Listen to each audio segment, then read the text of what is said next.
Et bonjour, ça va bientôt faire 5 ans que je me suis lancé dans le cosplay et je me suis dit qu'il était peut-être temps pour moi de vous expliquer qu'est-ce que c'est pour tous ceux qui ne connaissent pas encore.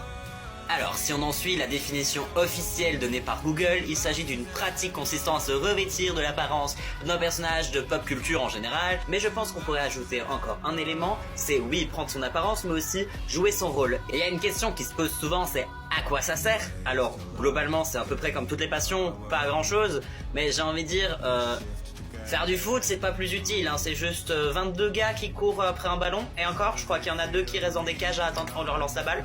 Et, la finalité, généralement, c'est tout simplement les conventions, des regroupements de personnes qui viennent pour pouvoir montrer leur cosplay, et d'autres qui viennent pour pouvoir en voir. Alors, pour moi, les 3 façons de faire du cosplay, c'est tout simplement le cosplay placard, le cosplay acheté, et le cosplay fait main. Le cosplay placard, c'est quoi? C'est tout simplement prendre des vêtements de notre garde-robe, pour pouvoir essayer de reproduire un maximum les tenues des personnages, qui permet de rendre accessible le cosplay sans forcément détruire le portefeuille.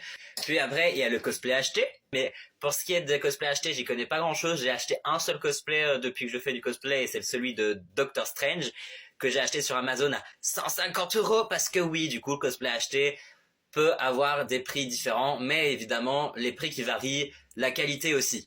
Puis après, il y a le cosplay fait main, qui est le type de cosplay qu'on retrouve le plus en concours. C'est pour moi la partie qui montre le plus que le cosplay est un art à part entière et qui est beaucoup trop raillé pour ce que c'est.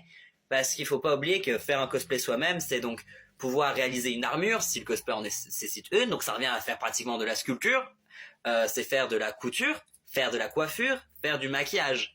Parfois même tu fais tes chaussures toi-même, donc t'es presque cordonnier. Et je ne comprends pas pourquoi à une époque on se moquait des cosplayers, tandis que c'est littéralement le boulot d'un costumier. Voilà, ce sera tout pour moi au niveau de la définition du cosplay, et je vous prépare une vidéo sur les concours cosplay pour vous expliquer de quoi il s'agit plus précisément.